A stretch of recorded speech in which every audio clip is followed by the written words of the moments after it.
इसमें ठीक है।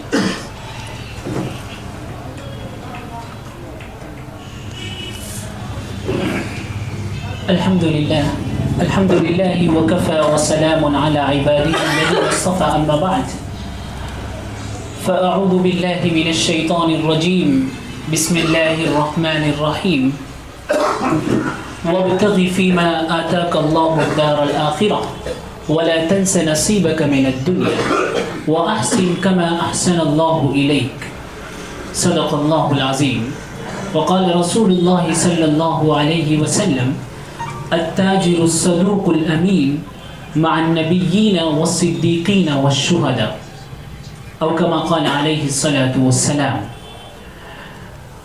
मुअज़्ज़ज़ हाज़िरीन मजलिस, आप सबकी आमद का मैं तहे दिल से शुक्रगुज़ार हूँ और दुआ गो हूँ कि अल्लाह ताला इस मजलिस को अपने मकसद में कामयाब फरमाए। हज़रात मोहतरम, हम आज जिस उन्वान के तहत यहाँ जमा हैं, इसकी अहमियत किसी से मख्फी नहीं है। आज बिजनेस, इकोनॉमिक्स, तिजारत, ट्रेड, ये जो चीज़ है, हम कह सकते हैं कि दुनिया में अब सारे सिस्टम की बुनियाद इसी बिजनेस पर है, इसी इकोनॉमिक्स पर है। चाहे वो पॉलिटिक्स हो, सोशल रिलेशन हो, यहाँ तक कि अब इंसानों के सारे तसव्वुरात भी माश के ही फ़लसफ़ों के तहत तश्कील पाते हैं।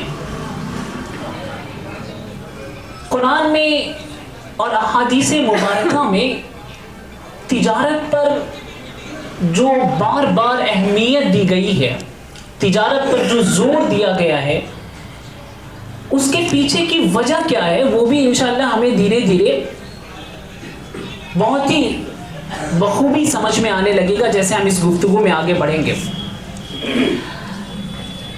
अगर हम तिजारत पर गुफ्तगू करें तो उसकी दो जिहतें हैं। एक तो हम कह सकते हैं कि उसकी फिलोसॉफिकल बुनियादें, फ़लसफ़ियाना बुनियादें, और हम मुसलमान हैं तो चूँकि हमारा फ़लसफ़ा ईमान से तश्कील पाता है तो उसकी ईमानी बुनियादें, और एक उसकी प्रैक्टिकल सतह है, अमली, इसलिए कि तिजारत करने की चीज़ है, अमल करने की चीज़ है।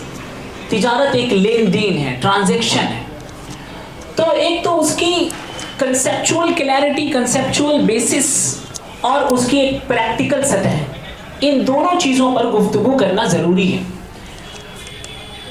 बिजनेस पर आजकल लोग सबसे ज़्यादा जिनको सुनते हैं, मेरा ख्याल है अभी सोशल मीडिया का ज़माना है, तो उस पर आम तौर पर या तो वो मोटिवेशनल स्पीकर्स को सुनते हैं या बिजनेस एनालिस्ट को सुनते हैं। मीडिया में अगर बहुत गहराई में हो जाए, या न्यूज़पेपर अगर कोई पढ़ते हैं तो वो बिजनेस एनालिटिकल्स, मतलब जो उसका एनालिसिस करते हैं थोड़ी गहराई के साथ, उनको सुनते हैं। लेकिन इन सब के पीछे इस सारे हंगामे की जो बुनियाद है, यानी जो कॉन्सेप्ट्स है, जो फिलोसॉफिकल क्वेश्चंस है, उस पर बहुत कम गुफ्तगू होती है, बहुत ही कम। हालांकि सबसे ज़्यादा ज़रूरी चीज़ तो ये है कि हम जो काम भी कर रहे हैं, जो काम भी, उसकी बुनियाद क्या है उसको पहले समझ लें। बहरहाल हमारे पास चूँकि वक्त कम है, इसलिए मैं अपनी गुफ्तगू का पहला हिस्सा थोड़ा फिलोसॉफिकल कॉन्सेप्ट पे रखूँगा और उसके बाद हम प्रैक्टिकलिटीज़ पर आ जाएंगे। अभी दुनिया में जो निज़ाम चल रहा है, फाइनेंशियल सिस्टम, उसको हम किस नाम से जानते हैं? बेसिकली वो किस निज़ाम के तहत है? कैपिटलिज्म के तहत, जिसको हम सरमायादाराना निज़ाम कहते हैं। इसलिए कि सोशलिज्म जो था अब तकरीबन वो हर जगह बस ख़त्म सा हो गया है। तो अभी कैपिटलिस्टिक सोसाइटी है, हम कह सकते हैं। और कैपिटलिज्म की जो बुनियादें हैं, जो मैंने कहा फिलोसॉफिकल जो इसका बेसिस है, वो क्या है? Maximisation of profit. यानी जो किताबें लिखी गई शुरू में, जो इसके फिलोसोफर्स थे और अब भी, वो कैपिटलिज्म की बुनियादी वजह और उसका बुनियादी टारगेट ये बताते हैं कि एक कैपिटलिस्ट को, यानी कैपिटलिज्म पूरा जो सिस्टम है उसके अंदर जो एक कैपिटलिस्ट होगा, यानी जो सरमायादाराना निज़ाम चलाएगा, उसकी बुनियादी वजह और उसका बुनियादी टारगेट दोनों ये होना चाहिए कि वो प्रॉफिट को ज़्यादा से ज़्यादा हासिल करें, टू मैक्सिमाइज द प्रॉफिट। ठीक है, अब ये प्रॉफिट किस तरह हम मैक्सिमाइज करें, कैसे मैक्सिमाइज करें, उसके मीन्स क्या होंगे, उसके जराए क्या होंगे, इट डजंट मैटर। मतलब ये बहुत ज्यादा ये अपनी अहमियत नहीं रखता है। अहमियत क्या रखता है कि हम प्रॉफिट को मैक्सिमाइज करें किसी भी तरह। अच्छा, अब सवाल ये होता है, उनसे भी इस तरह के सवालात हुए, एडम स्मिथ और उसके बाद मिल्टन और बहुत सारे लोग, हम नाम में नहीं जाएंगे बहुत ज्यादा, कि भाई अगर मैक्सिमाइजेशन ऑफ प्रॉफिट के पीछे अगर हम चलें, हमारे कॉमर्स की, ट्रेड की, बिजनेसेस की सारी बुनियाद मैक्सिमाइजेशन ऑफ प्रॉफिट, ज्यादा से ज्यादा पैसे और प्रॉफिट कमाना हो, तो फिर तो सारे ही इंसान सेल्फिश हो जाएंगे, खुद गर्ज हो जाएंगे, किसी को किसी की पड़ी नहीं होगी, और मैक्सिमाइजेशन के चक्कर में हर आदमी एक दूसरे को धोखा देकर के आगे बढ़ना चाहेगा, कट थ्रोट कंपटीशन का माहौल पैदा हो जाएगा। तो इससे हम बचेंगे कैसे?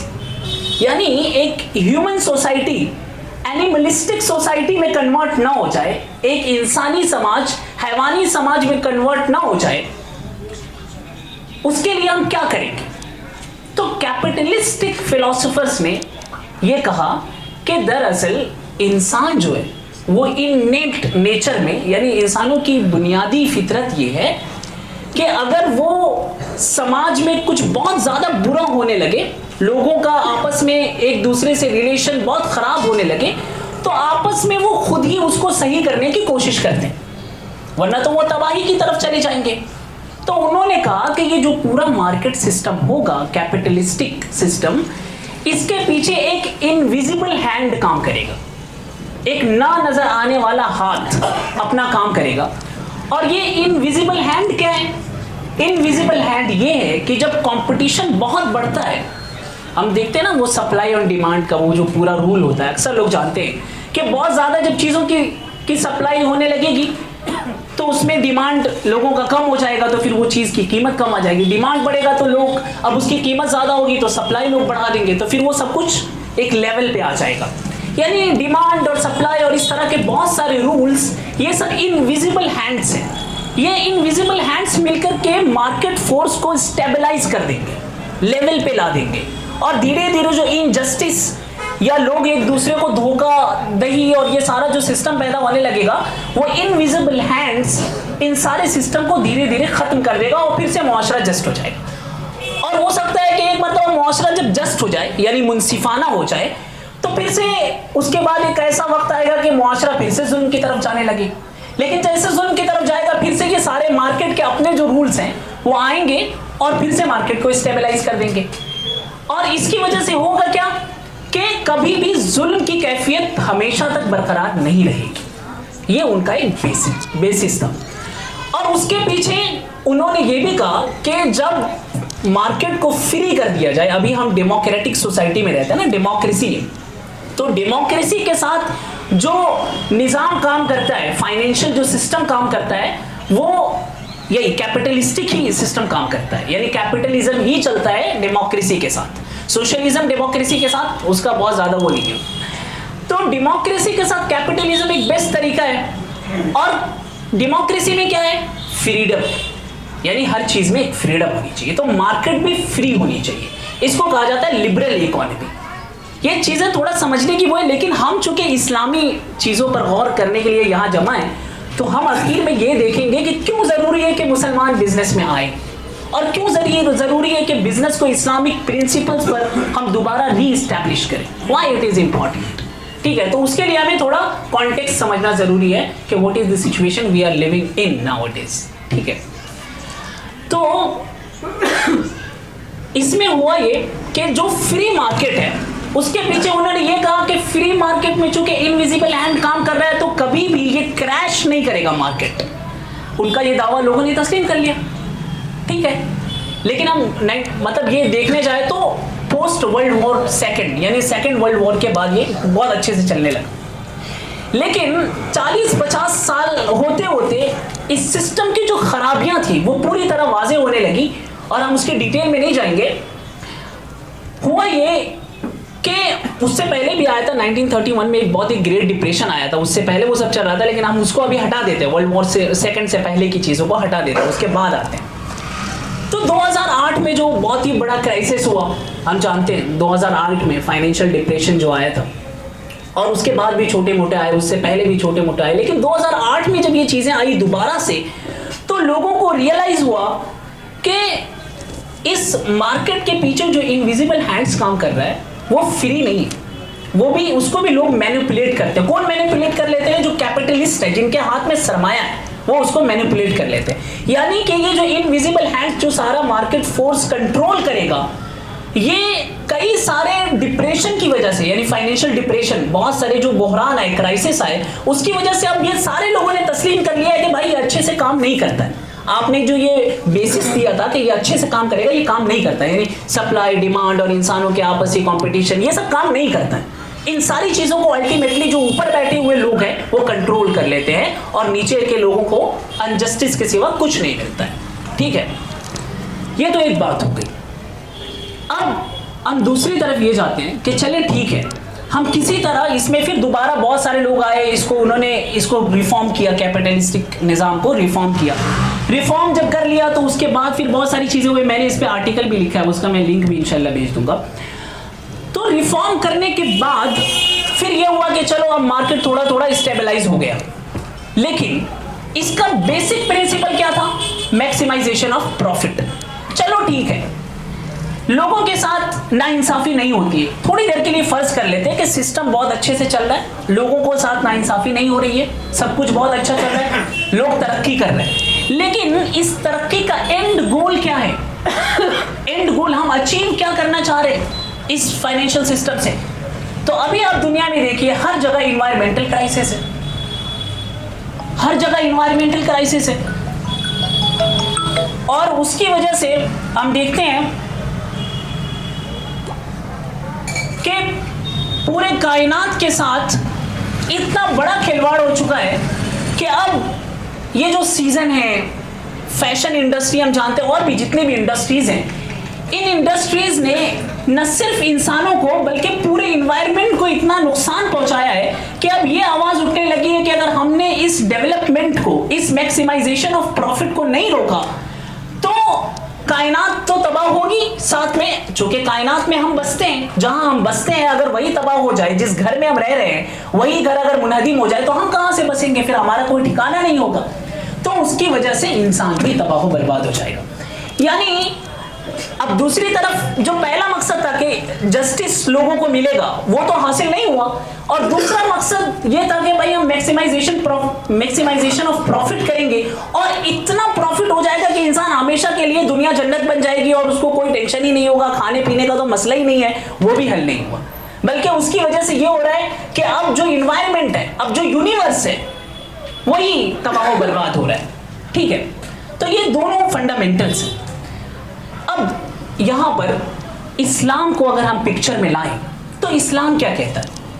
इसकी बहुत सारी खामियां हैं, अगर हम जाएंगे इसकी डिटेल्स में तो मैं बहुत तैयारी करके आया था, इससे पहले भी मैंने बहुत तैयारी की थी इस टॉपिक पर, लेकिन हम जाएंगे तो मेरा ख्याल है बहुत ही कॉम्प्लिकेटेड चीज़ें हो जाएंगी, इसलिए हम लेके आते हैं और फिर उसको रिलेट करेंगे इस्लामिक प्रिंसिपल से।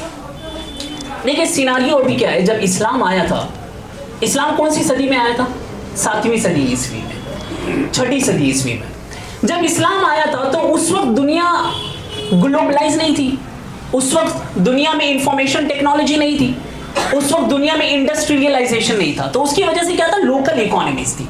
अब लोकल इकोनॉमी में क्या होता है? बिजनेस फलता फूलता है, इसलिए कि लोगों को अपना सामान बेच करके वहीं पे एक दूसरे को बांटना है। इसलिए कि हम यहाँ से चाहें कि हम भाई, पहले अगर अरेबियन पेनिनसुला में लोग चाइना से बहुत ज़्यादा सामान नहीं मंगा सकते थे, बहुत ही लिमिटेड। इसी तरह इंडस्ट्रियलाइजेशन ना होने की वजह से बहुत बड़ी बड़ी फैक्ट्रीज नहीं थी, इसलिए अगर मेरे पास पैसा भी है तो चूंकि मेरे पास इंडस्ट्री नहीं है, इसलिए मैं बहुत ज़्यादा माल नहीं बना सकता। तो हर आदमी, हर बिजनेस का एक उसकी हद होती थी, एक उसकी लिमिट हुआ करती थी। तो इसलिए वो उस वक्त एक नेचुरल था कि लोग बहुत ज्यादा बिजनेस करें और लोगों के लिए बिजनेस अपॉर्चुनिटीज बहुत हो। लेकिन जब यूरोप ने दुनिया को कॉन्कर करना शुरू किया और कॉलोनाइजेशन का दौर शुरू हुआ, तो उसी जमाने में उन लोगों ने फैक्ट्रीज एस्टैब्लिश करनी शुरू कर दी। अब क्वेश्चन ये है कि इस्लाम 1000 साल तक पावरफुल रहा, लेकिन इस्लाम ने तो फैक्ट्रीज एस्टैब्लिश नहीं की, बड़ी बड़ी फैक्ट्रीज। अच्छा, इस्लाम 1000 साल तक रहा और इस्लाम मुसलमानों के पास साइंटिफिक डेवलपमेंट के नाम पर हर वो चीज थी, मुसलमानों के पास दिमाग के नाम पर हर वो चीज थी जिसको आज दुनिया बहुत ही ग्लैमराइज करती है। लेकिन मुसलमानों ने कभी भी इतनी बड़ी बड़ी इंडस्ट्रीज या इतनी बड़ी बड़ी टेक्नोलॉजीज को इस्टेब्लिश नहीं किया या इन्वेंट नहीं किया। उसकी वजह यही है कि इस्लाम और मुसलमान कभी भी अपने वक्ती मुनाफे के लिए, अपने वक्ती प्रॉफिट के लिए कायनात को या पूरी इंसानियत को खतरे में नहीं डाल सकते। लेकिन जब मुसलमानों के हाथ से वो सिस्टम गया, मुसलमान 1000 साल के बाद ऐशो आराम में और बहुत सारी चीजों में लग गए, जब मुसलमानों का डिक्लाइन हुआ तो उन लोगों ने इंडस्ट्रीज कायम की। और इंडस्ट्रियल रेवोल्यूशन पहला रेवोल्यूशन था, हम जानते हैं, फाइनेंशियल रेवोल्यूशन में। तो बड़ी बड़ी जब इंडस्ट्रीज आई और फिर बैंकिंग सिस्टम कायम हुए, इसलिए कि अगर बड़ी इंडस्ट्री मुझे लगाना है तो बड़ा पैसा भी चाहिए, फिर बैंकिंग सिस्टम कायम हुआ। तो बैंक्स ने क्या किया, लोगों के पैसे जमा करके चंद अमीरों को देना शुरू कर दिया। अब ये जो चंद अमीरों के पास आया पैसा, तो इन्होंने और बड़ी बड़ी फैक्ट्रीज एस्टैब्लिश की। अब हुआ क्या, जब इंडिया पे अंग्रेजों का कब्जा था तो उन्होंने यहाँ से सारा सामान रॉ मटेरियल्स ले जा करके वहां अपनी फैक्ट्रीज में उन्होंने बनाई और फिर वही चीज हमको बेची। यानी हमसे 2 रुपए में खरीद करके 200 रुपए में हमको बेचा। पूरी दुनिया में उन्होंने यही किया, अफ्रीका में, पूरी दुनिया में यही किया। बहरहाल, तो अब ये इंडस्ट्रीज जब आ गई तो लोगों के लिए बिजनेस टफ हो गया या आसान हुआ? आम लोगों के लिए बिजनेस टफ हुआ या आसान हुआ? टफ हो गया। इसलिए कि अब जिसके पास इंडस्ट्री है और इंडस्ट्री का बैकअप, जिसके पास पैसा है, बैंकिंग सिस्टम है या और पैसा है, वही ये काम कर सकता है। ठीक है, ये सिस्टम चलता रहा। उसके बाद अब इंफॉर्मेशन टेक्नोलॉजी, इसकी वजह से हम कह सकते हैं कि सोशल मीडिया या इन सब चीजों के आने की वजह से आम लोगों के लिए एक स्पेस पैदा हुई। मान के चलो, एक बहुत बड़ी फैक्ट्री है जो साबुन बनाती है, ठीक है, लेकिन लोगों को, आम आदमी को, जिसको एक आम आदमी है उसको साबुन बहुत अच्छा बनाने आता है, लेकिन उसके पास इतने पैसे नहीं है, इतना सरमाया नहीं है या इतनी बड़ी फैक्ट्री नहीं है। अब सोशल मीडिया आया तो इसने ये किया कि भाई मैं अपने प्रोडक्ट को अपने तौर पे लॉन्च कर सकता हूं, उसकी मार्केटिंग कर सकता हूं। तो ये हुआ सोशल मीडिया आने की वजह से कि एक आम आदमी के लिए भी स्पेस पैदा हो गई। लेकिन आप देखने जाए तो ये सब इंफॉर्मेशन टेक्नोलॉजी का असर भी बिलाखिर उन्हीं को पहुंचता है जो बहुत बड़े सरमायादार हैं। इसलिए कि आम आदमी को भी फिर धीरे धीरे वहीं जाना पड़ता है। अब आप देखें फेसबुक ने आकर के सबको खरीद लिया, इंस्टाग्राम हो, व्हाट्सएप हो, सबको खरीद लिया। ठीक है, इसी तरह धीरे धीरे जो बड़े बड़े होते हैं वो धीरे धीरे आपको सबको खरीद लेते हैं। शुरू में आपको ग्रो करने का मौका मिलता है, फिर धीरे धीरे खत्म हो जाता है।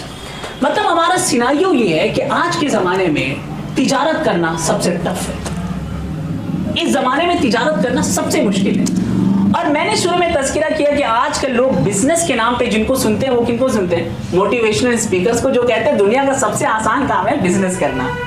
मतलब हमारे पास एक पिक्चर रहनी चाहिए कि आसान क्या है, मुश्किल क्या है, हम जो करना चाहते हैं वो एक्चुअली है क्या। वो ये कहते हैं भाई दुनिया का सबसे आसान काम है बिजनेस करना। जो जॉब कर रहे हैं वो तो बेवकूफ है, ठीक है, मान लेते हैं बेवकूफ है, लेकिन आपको मार्केट में एंटर करने के लिए जो जरूरी स्किल्स हैं, जो चीजें हैं और रियलिटीज क्या है, जब तक उसका अंदाजा नहीं होगा। हमारा चूंकि आज का एक टॉपिक फ्रॉड्स भी है, मतलब जो आजकल फितने चल रहे हैं, तो ये फ्रॉड क्यों होता है? इसलिए कि मोटिवेशनल स्पीकर्स एक ऐसा ख्वाब दिखाते हैं जो अनरियलिस्टिक है और उस ख्वाब को परसू करने के चक्कर में आदमी के पास जो कुछ होता है वो भी गंवा देता है।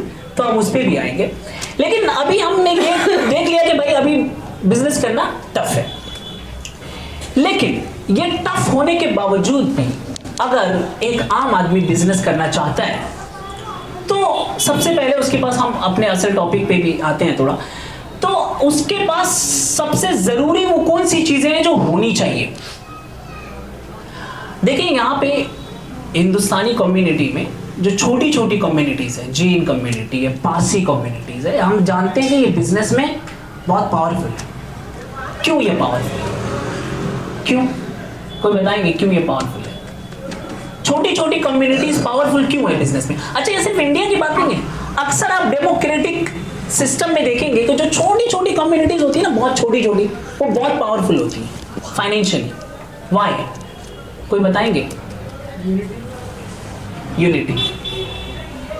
यूनिटी उनके अंदर। देखिए, जो बहुत छोटी कम्युनिटीज होती है ना, 1% ऑफ द पॉपुलेशन, उनसे रूलिंग गवर्नमेंट को कोई खतरा नहीं होता, इसलिए कि 1% ऑफ वोट से कुछ इतना फर्क पड़ने वाला है नहीं। तो उनके वोट से रूलिंग पार्टी को कोई खतरा नहीं है। यानी 1% अगर कोई कम्युनिटी है तो उसके वोट से कोई बहुत बड़ा फर्क पैदा होता नहीं है डेमोक्रेटिक सिस्टम में। और उनके अंदर चूंकि एक फियर होता है कि हम बहुत कम हैं, तो कहीं हमको रूलिंग पार्टी अपने आप में जम ना कर दे, हमने अपने आप में एसिमिलेट ना कर दे, मिला ना दे, इसलिए उनके अंदर एक यूनिटी भी होती है। तो सिस्टम को भी उनसे कोई डर नहीं है, लेकिन उनको अपने अंदर का जो खौफ है, एक नेचुरल खौफ जो है, वो उनको आपस में यूनाइट भी करके रखता है। यानी वो इंटरनल फोर्स की वजह से यूनाइटेड है और सिस्टम को भी उनकी यूनिटी से कोई खौफ नहीं है। यानी वो यूनाइटेड रहे, सिस्टम को कोई परवाह नहीं है। तो इस यूनिटी की वजह से वो आपस में एक नेटवर्क कायम कर लेते हैं। यानी आज के जमाने में अगर बिजनेस करना है तो without networking you can't succeed. ये बेसिक, अगर हम एक सिस्टमेटिक ऊपर से बात करें, इसलिए हमारा ये कोई मोटिवेशनल टॉक तो नहीं है ना कि इसमें सिर्फ ये करेंगे इस्लाम में बिजनेस पे इतना जोर देता है और फिर हम बिजनेस कर लेंगे और फिर बिजनेस करने की वजह से ये हो जाता है। मैं वो नहीं चाहता हूँ।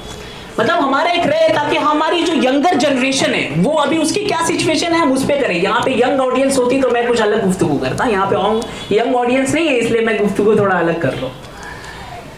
तो अभी यूनिटी सबसे ज्यादा जरूरी है। मतलब इस जमाने में अगर बिजनेस करना है तो यूनिटी, यानी कम्युनिटी के अंदर यूनिटी बहुत जरूरी है। यानी अगर अहमदाबाद के मुसलमान चाहते हैं कि उनका बिजनेस में एक अच्छा रोल हो, तो उनके अंदर आपस में एक यूनिटी होनी चाहिए। उनके अंदर आपस में एक तरह का ऐसा कॉन्शियसनेस डेवलप होना चाहिए कि भाई हम मिल करके कुछ करें। इसलिए कि जब तक आप मिले हुए नहीं है तब तक आपके पास उतना कैपिटल ही नहीं है कि आप कोई बड़ा बिजनेस कर सकते हैं। कैपिटल ही नहीं है आपके पास उतना कि आप कुछ बड़ा बिजनेस करें। और अगर आपने एक मर्तबा चलिए लगा भी लिया कैपिटल, आपने एक मर्तबा इन्वेस्ट कर भी दिया और फिर लॉस हो गया, बिजनेस तो नाम है प्रॉफिट एंड लॉस का, लॉस हो गया तो आपके बैकअप में कोई नहीं।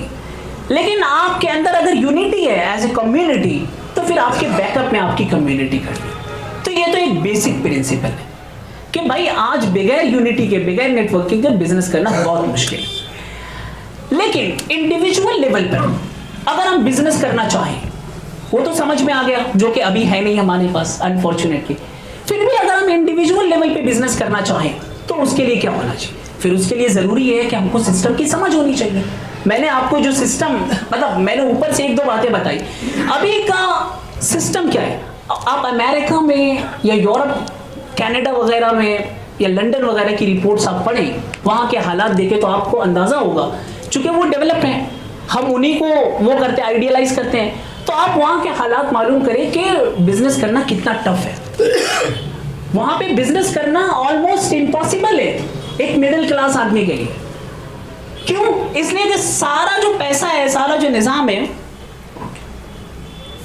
वो चंद लोगों के पास ही है पैसा बिजनेस करने के। हर आदमी जॉब करने पर मजबूर है किसी न किसी अंदाज में, ऐसे हालत में। लेकिन इंडिया में मतलब फॉर्चुनेटली या अनफॉर्चुनेटली दोनों, अभी वो सिचुएशन नहीं है। यहाँ पर अभी भी हम कह सकते हैं कि एक तरह का स्पेस है मिडिल क्लास आदमियों के लिए कि वो बिजनेस कर सकते हैं। उसके लिए सबसे जरूरी चीज तो यही है कि हमें एक्चुअल रियलिटीज पता होनी चाहिए, हमारे पास वो डेटा होना चाहिए कि भाई अगर हम कोई बिजनेस करना चाहते हैं तो उसके लिए कितने फंड्स चाहिए मार्केट में सस्टेन करने के लिए। मतलब एक मतलब मैं मार्केट में एंटर हो गया, it is very easy, entry is very easy, लेकिन उसमें मार्केट में सस्टेन कर जाना, उसके सिस्टम में मेंटेन, अपने आप को मेंटेन करके रखना बहुत देर तक, ये बहुत मुश्किल चीज है। उसके लिए मेंटल टफनेस से लेकर के वो स्किल सेट से लेकर के वो पेशेंस, हर चीज चाहिए यहां पर। तो एक तो वो चीज है कि हमें मार्केट का पता होना चाहिए, और दूसरी चीज ये है कि जब हम बिजनेस करने आ रहे हैं तो हमारे सामने वो गोल होना चाहिए कि हम बिजनेस क्यों कर सकते हैं, क्यों करना चाहते हैं। जो अच्छे, मतलब अभी जो कोच होते हैं, जो अच्छे कोच हैं अभी भी दुनिया भर के, और इस्लामिकली भी हम देखें, अब चूंकि हम इस्लामी उस तनाजुर में गुफ्तगू कर रहे हैं, मैंने आपको बताया कि इतनी डिफिकल्ट सूरत हाल में, इतनी मुश्किल सूरत हाल में अगर कोई बिजनेस फील्ड में आना चाहता है, एकदम छोटे मोटे बिजनेस को छोड़ करके मैं बात कर रहा हूँ, एकदम छोटा मोटा तो वो तो आप कह सकते हैं दिहाड़ी होता है, उसको बिजनेस नहीं कहेंगे कहीं पे, उसमें अगर आदमी करना चाहता है या उसी को बढ़ाना चाहता है तो उसके लिए जो डिफिकल्ट सिचुएशन है उसके लिए हमारी पहले से मेंटल प्रिपरेशन होनी चाहिए, पहले से। और उस मेंटल प्रिपरेशन के लिए जरूरी है कि हमारे पास एक गोल, एक मकसद। मैंने आपके सामने हदीस पेश की, हुजूर सल्लल्लाहु अलैहि वसल्लम ने फरमाया कि अगर कोई शख्स बिजनेस करता है तो वो कयामत के दिन, अगर वो सादिक भी है, अमीन भी है, सच्चाई के साथ, अमानतदारी के साथ, तो कयामत के दिन उसका दर्जा क्या होगा? वो नबियों के साथ होगा, शहीदों के साथ होगा, सिद्दीकीन के साथ होगा। इतना बड़ा दर्जा क्यों है? आप सोच करके देखिए, इतना बड़ा दर्जा क्यों है? एक और हदीस में है कि जो शख्स अमानत के साथ, दियानत के साथ बिजनेस करता है वो कयामत के दिन अर्शे इलाही के साए में होगा। क्यों इतना बड़ा दर्जा? इतना बड़ा दर्जा इसीलिए है कि अगर हम बिजनेस ना करें एज ए कम्युनिटी तो सोसाइटी में जो फसाद पैदा होता है वो अनइमेजिनेबल है। आप सोचें, मुसलमानों ने बिजनेस को छोड़ दिया तो अभी दुनिया किस तरह जुल्म सितम का शिकार है। जब तक मुसलमानों के हाथ में पूरा बिजनेस सिस्टम था तब तक दुनिया में नाइंसाफी उतनी नहीं थी। मतलब अगर कहीं पे लोकल लेवल पे या जो चीजें हैं तो मुसलमानों, हम कहते हैं अभी कैपिटलिस्टिक सिस्टम में इनविजिबल हैंड है जो सारा सिस्टम कंट्रोल कर लेगा और अल्टीमेटली उसको लेवल अप कर देगा, वो बिल्कुल नहीं है। लेकिन इस्लाम के पास वो इनविजिबल हैंड है और वो इनविजिबल हैंड हमारे वो उसूल हैं, आखिरत पर हमारा वो यकीन है, जवाबदेही का वो एहसास है। यानी हमारे पास जब तक कोई मकसद नहीं है तब तक बिजनेस करना भी बहुत मुश्किल है। और बिजनेस अगर हमने कर भी लिया, लेट्स से बिजनेस हमने कर भी लिया बगैर मकसद के कि चलो सब कमा रहे तो हम भी कमा लेंगे, और इत्तेफाक से हमारे पास उतने पैसे भी आ गए हैं, लोगों से फंड रेजिंग करना भी आता है, हमारे पास वो उतना पैसा है, स्किल सेट भी है, वो माइंड सेट भी है, वो टफनेस भी है, और मार्केट में सरवाइव करने के लिए सारी चीजें हैं कुल मिला करके। लेकिन आज के मार्केट में लोगों का मकसद क्या है? जितने कैपिटलिस्टिक है, अब जब हम एक मतलब मार्केट में एंटर करेंगे तो हमारा कंपटीशन भी तो होगा। तो कंपटीशन किन लोगों से हो रहा है? जिनका मकसद है मैक्सिमाइजेशन ऑफ प्रॉफिट, किसी भी हाल में बस प्रॉफिट कमाना। और वो किसी भी हाल में मतलब वो कुछ भी करके प्रॉफिट कमाएंगे, कोई भी नाजायज जरिया हो। और कुछ भी करके प्रॉफिट कमाने का मतलब है कि एक आदमी कुछ भी करके रात में हजारों करोड़ रुपए भी बना सकता है। अब जैसे ही मैं मार्केट में ये देखूंगा कि मेरा कॉम्पिटिटर कुछ भी करके, गलत कुछ भी करके वो हजारों करोड़ रुपए बना रहा है और मैं सब कुछ सही करके मुश्किल से लाखों में खेल रहा हूं, तो फिर उसके दिल में हिर्स आएगा, उसके दिल में लालच पैदा होगी, वो सारी चीजें पैदा होंगी। फिर आप पर दुनिया गालिब आना शुरू हो जाता है, फिर एक बिजनेसमैन पर दुनिया गालिब आना शुरू हो जाता है। और यही सबसे बड़ा क्राइसिस है आज के दौर में कि हमारे सामने अभी दुनिया गालिब है। यानी जितने लोग भी बिजनेस कर रहे हैं आमतौर पे, चूंकि मार्केट फोर्स दुनियावी उसूल के तहत ही गवर्न हो रही है, इसलिए आदमी ना चाह करके भी शुरू में बहुत ही इखलास के साथ और वो सारे अहादीस को, सारी कुरानी आयात को अपने सामने रखते हुए मार्केट में एंटर होता है। लेकिन चूंकि उसको क्लैरिटी नहीं है कि मार्केट किन प्रिंसिपल्स से चल रहा है और मार्केट के पीछे कौन से फोर्सेस काम कर रहे हैं, मार्केट में जो लोग हैं उनका मकसद क्या है, तो हम भी धीरे धीरे उसी शेप में चलेगा। हुजूर सल्लल्लाहु अलैहि वसल्लम ने फरमाया ना कि भाई सोहबत सबसे ज्यादा असर करती है और आदमी कयामत के दिन उसी के साथ उठाया जाएगा जिसके साथ उसने जिंदगी गुजारी है। इसलिए कि आदमी भी जिसके साथ रहता है, उठता है, बैठता है, अल्टीमेटली उसी जैसा हो जाता है। और उसकी वजह से हो क्या रहा है, अब हम आखिर में आ जाते हैं फ्रॉड पे। अभी मैं रिपोर्ट देख रहा था, पिछले साल जो फ्रॉड रिपोर्ट हुए हैं गवर्नमेंट ने जिनको रिपोर्ट किया है, इंडिया में वो तकरीबन 60,000 करोड़ के बराबर फ्रॉड हुआ है आम लोगों का। 60,000 करोड़ आम लोग, वो रिपोर्टेड, यानी इसको रिपोर्ट किया है। 60,000 करोड़ यानी 150 करोड़ की पॉपुलेशन है इंडिया में, अगर एक आदमी पे भी उसको एवरेज मार तो 400 रुपया हर आदमी का फ्रॉड में गया है तकरीबन। इतना रिपोर्ट हुआ है, इतना फ्रॉड हो रहा है। और इस फ्रॉड में मतलब यूपीआई से लेकर के अलग अलग जो फाइनेंशियल ट्रांजैक्शन होते हैं या फिर जॉब, अभी अहमदाबाद की इसी महीने की रिपोर्ट है, एक बहुत अजीब तरीके से मतलब वो नए नए तरीके आ गए हैं फ्रॉड करने के। एक कंपनी ने जॉब के लिए बहुत सारे लोगों को मैसेज किया कि भाई आपके लिए हमें अच्छी कंपनी में जॉब, टेक्सटाइल फैशन इंडस्ट्री में, और उसने बहुत सारे लोगों को बुलाया इंटरव्यू के लिए, और लोग जब गए तो देखा बहुत अच्छा सेटअप लगा हुआ है, ऑफिस बिल्कुल ऑफिस जैसा, और ऐसा लग रहा था ऑफिस बहुत अच्छे से इस्टेब्लिश है। तकरीबन 200 लोग आए वहाँ इंटरव्यू देने के लिए, और हर आदमी को ये कहा गया कि भाई आपका सिलेक्शन हो गया है, और सिलेक्शन हो गया है तो फर्स्ट मंथ की सैलरी जो होगी वो 35,000 से लेके 45 तक रेंज करेगी, मतलब इतने में आपकी सैलरी होगी। बहुत खुश सब, लेकिन उन्होंने कहा कि देखो आपको थोड़ा लॉजिस्टिक्स वगैरह में, लैपटॉप वगैरह देने में कंपनी को अभी थोड़ा फाइनेंशियल ट्रबल है, तो आप 20-25 हज़ार रुपये दे दें ताकि हम आपका लैपटॉप खरीद करके आपको हैंड ओवर कर सकें। तो सबने दे दिया खुशी खुशी कि पहले महीने तो हमें जितना दे रहे उससे ज़्यादा आ जाएगा, और सबको मंडे का दिन दिया गया कि मंडे को आप आ जाए काम करने के लिए। अच्छा, जितने लोग इंटरव्यू देने आए उनमें से सबको अलग अलग बुला के अलग अलग बोला गया, तो सबको ऐसी फीलिंग आई कि भाई सिर्फ मैं ही सिलेक्ट हुआ। लेकिन मंडे को जब गए वहाँ पे तो देखा कोई ऑफिस नहीं है। सबसे पूछा कि भाई ये ऑफिस नहीं है यहाँ पे, तो उन्होंने कहा वो तो 4 दिन के लिए सिर्फ रेंट पे उन्होंने लिया था, और लाखों का नुकसान हो गया लोगों का। ये तो इस तरह से बहुत ही, आप देख रहे कितने ऑर्गेनाइज लेवल पे क्राइम चल रहा है, बहुत ही ऑर्गेनाइज लेवल पे।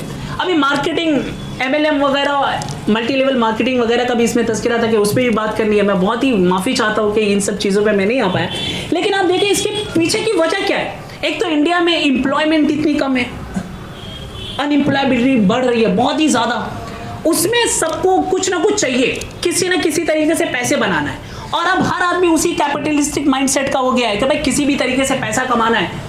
तो लालच का फैक्टर जो आता है, तो लालच हमें जो है ना बहुत ज़्यादा रिसर्च करने से रोकता है, चलो लगा देते हैं देखेंगे। यानी अब बिजनेस को भी लोगों ने जुआ बना दिया।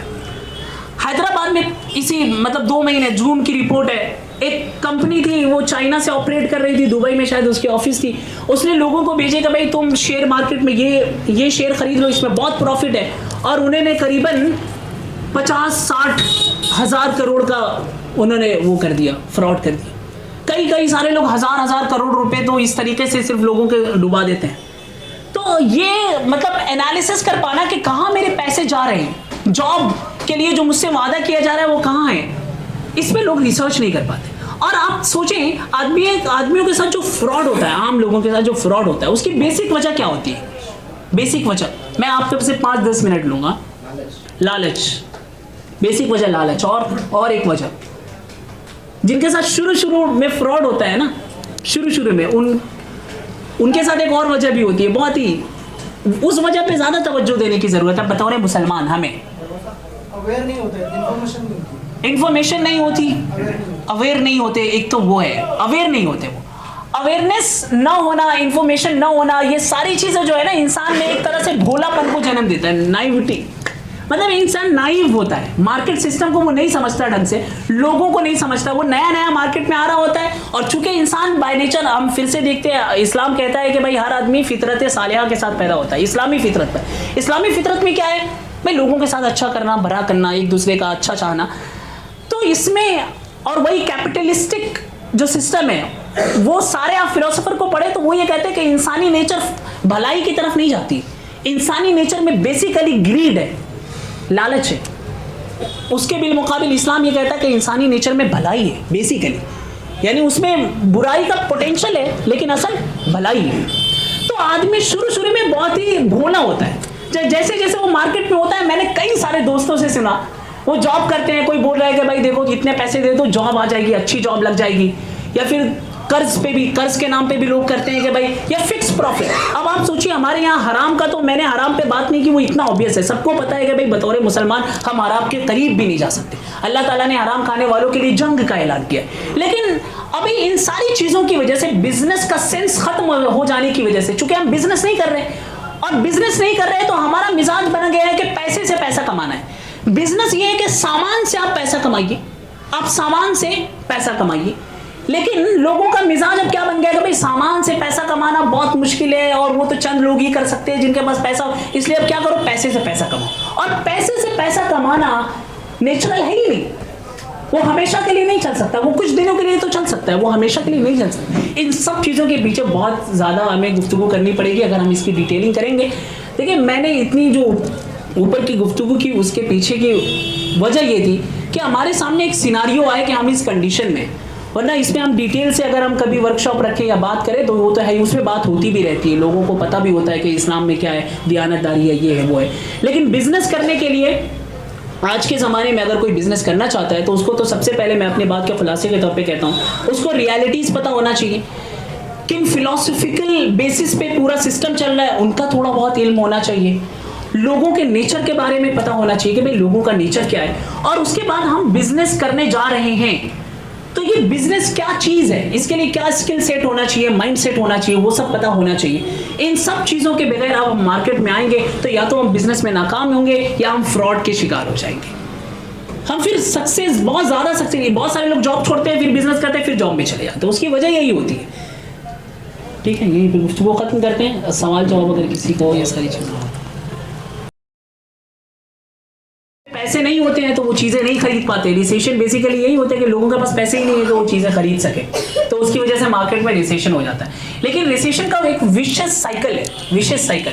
आपने इतना ज़्यादा, आपने बहुत ही ज़्यादा सप्लाई कर दी, सबको घर इतना, मतलब बड़े बड़े घर इतना आसान बना दिया खरीदना कि हर आदमी, आपकी जॉब लगी उसी दिन आप घर ले लीजिए, और वो चीज़ें इतनी, आप देख रहे हैं ना कि हमारे पास वो सारा कार्ड है, इतने सारे हमारे पास कार्ड आ जाते हैं कि आप फ्री में सब कुछ खरीदते जाइए, बस स्वाइप कीजिए, खरीद लीजिए।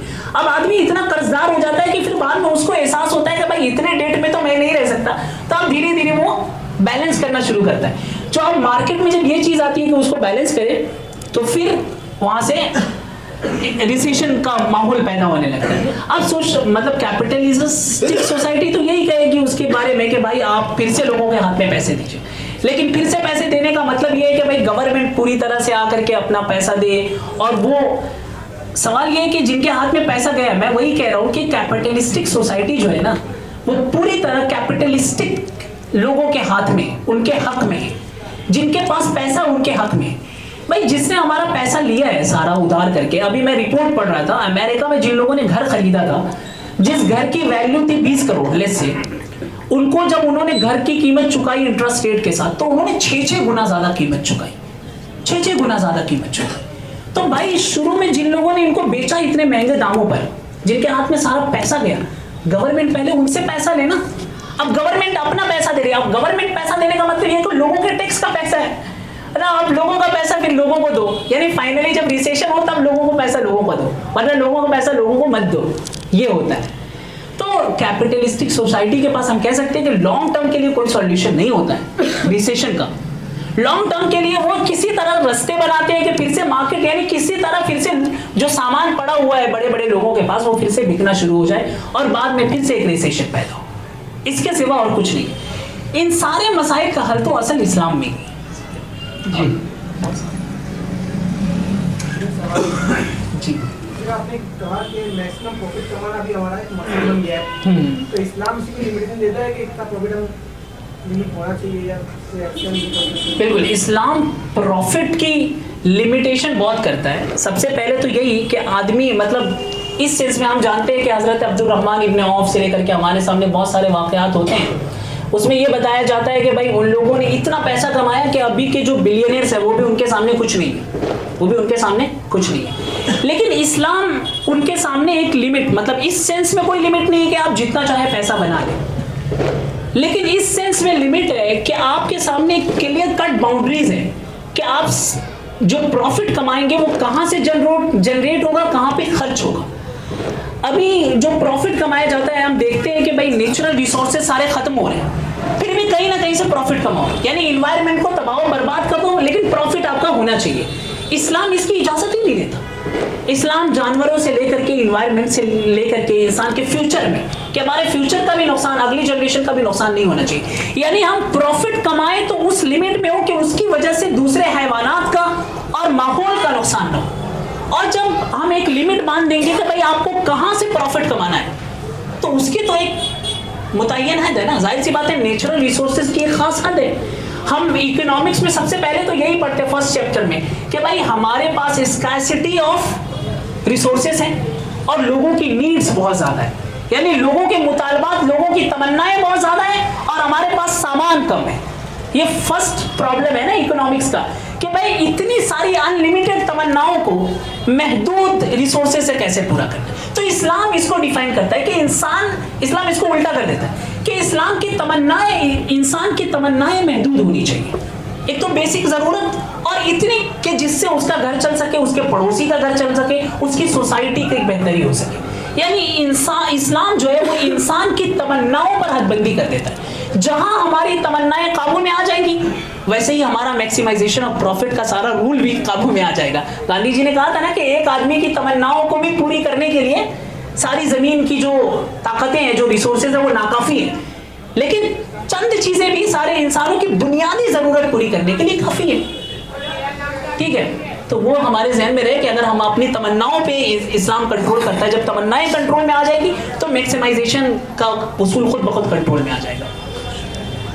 जी, और किसी का बोला ना ये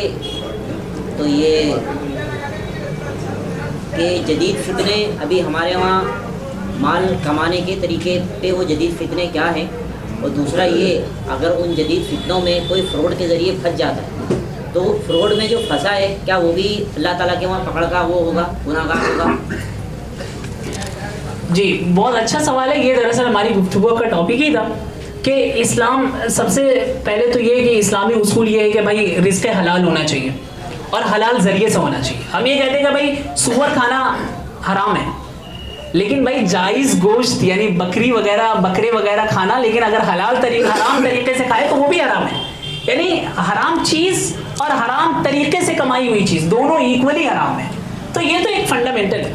उसके अलावा हम पार्टनरशिप करते हैं तो भाई पार्टनरशिप में ये होना चाहिए कि भाई फिक्स प्रॉफिट ना हो, यानी पैसे से पैसा ना कमाना हो, कर्जा दे करके हम प्रॉफिट लें। आजकल मुसलमानों में भी ये चीज़ इतनी आम हो गई है, भाई सूद पे कर्जा देते हैं, वो सारी चीज़ें ना हो। तो वो बेसिक प्रिंसिपल्स है। इसी तरह हम झूठ ना बोले किसी को, झूठ बोलना आजकल, झूठ, धोखा देना। इसी तरह अनसर्टेनिटी, गरर जिसको बोलते हैं अरबी में, यानी चीज़ों की तायीन नहीं होती कि एक्चुअल चीज़ क्या होगी। इसी तरह अगर प्री ऑर्डर ऐसी चीज़ है जो बनी ही नहीं है कभी, एक तो ये होता है कि प्री ऑर्डर सेल में वो चीज़ मुतय्यन होती है तो उसकी जायज़ नहीं। यानी अगर मैं कोई एक बुक पब्लिश कर रहा हूँ, मैंने बोला एक बुक पब्लिश होगी, उसको पहले से अगर आप खरीदना चाहें तो वो खरीद सकते हैं, लेकिन मैं सब कुछ एकदम क्लियर कट कर दूं कि चीज़ ये होगी, उसकी क्वालिटीज़ ये होगी, यानी बिल्कुल डिफाइन कर दूं, और वो चीज़ मेरे पास है ही नहीं तो उसको मैं नहीं बेच सकता। जैसे फ्रूट्स कैसे पैदा होंगे बाग में, वो मेरे कंट्रोल में नहीं है, तो मैं ये बोलूँ कि भाई ये सारे फ्रूट्स एकदम कंट्रोलेबल, गोया कि वो मेरे कंट्रोल में, उसको मैं नहीं बेच सकता। हाँ, ये कह सकता कि जितना भी फ्रूट होगा उतने की ये कीमत होगी, वो आपकी मर्जी, वो एक तय कर लिया, लेकिन पहले से उसके भी अलग अलग मतलब रूल होते हैं। तो वो एक तो उस तरह की इम्प्लीकेशन है, वो हमें जानना जरूरी है। अब फ्रॉड में ये होता है, देखिए एक बहुत ही जबरदस्त हदीस है, हुज़ूर सल्लल्लाहु अलैहि वसल्लम ने फरमाया कि भाई अगर कोई शख्स मकासिद शरिया में आता है, 4-5 मकासिद है, जान की हिफाजत, माल की हिफाजत, जहन की हिफाजत, अहलो अयाल की हिफाजत और इंसान के अक्ल की हिफाजत। तो इंसान इनमें से किसी की भी हिफाजत करते हुए अपनी चीज़ों की महरूमी का शिकार हो जाए, यानी मैं अपने बच्चों की हिफाजत में हूँ और मैं अपने बच्चों की हिफाजत की वजह से अपनी जान गंवा दूँ या मुझे कोई तकलीफ पहुँच जाए, तो उसमें क्या होता है, जान गंवा दूँ तो शहादत का दर्जा मिलता है। मैं बच्चों के लिए कमाने गया, रिज़्क़ हलाल में मैं जा रहा हूँ, लेकिन एक्सीडेंट हो गया, ज़लज़ला आ गया और मेरा नुकसान हो गया, मैं मर गया, तो मुझे शहीद का दर्जा मिलेगा। क्यों? मैं एक अहम मकसद के लिए जिद्दोजहद करता हुआ किसी आफत का शिकार हो गया हूँ, तो उस पर बहुत सवाब मिलता है। तो इंसान अपने किसी खास भोलेपन की वजह से फ्रॉड का शिकार हो जाए, भोलेपन की, यानी मैंने किसी पर ट्रस्ट कर लिया, किसी ने मुझसे कर्जा मांगा, मैंने कर्जा दे दिया बहुत अच्छी नीयत से कि उसकी बेहतरी हो जाएगी, लेकिन वो कर्जा लेकर के चला गया। तो बहुत उम्मीद है कि इंशाअल्लाह अल्लाह ताला इसकी वजह से हमें और ज्यादा माल देंगे, इसलिए कि हमने किसी पर एहसान करने के चक्कर में अपना माल कमाया, यानी इसको हम फ्रॉड में फंस गए ऐसा नहीं कहेंगे। और दूसरा फ्रॉड ये होता है कि आदमी लैक ऑफ नॉलेज की वजह से या अपनी बेवकूफ़ी और लालच की वजह से फंसता है, तो फिर उसमें ये नहीं आएगा, बल्कि तो वो लालच का गुनाह मिलेगा कि कहीं पे भी आप कुछ भी कर रहे हैं। और एक ये होता है कि भाई वो जॉब दिला देगा किसी भी तरीके से, पैसे कैसे भी भर दो, या MLM में, मल्टी लेवल मार्केटिंग में, तो अब अहमदाबाद में मैं देख रहा हूँ कि मल्टी लेवल मार्केटिंग अब नए नए फॉर्म्स में बहुत ज़्यादा आ रहे हैं, तो उसको आइडेंटिफाई करना जरूरी है। और उसमें हम फंस रहे हैं कि भाई किसी तरीके से प्रॉफिट हो जाए और फिर उसमें हमारे साथ फ्रॉड होता है, तो उस फ्रॉड का भी गुनाह मिलेगा और पैसा भी चलेगा। तो इस्लाम का जो उसूल है भाई कि फ्रॉड का भी गुनाह मिलेगा, पैसा भी चलेगा। जज़ाकल्लाह मोहतरम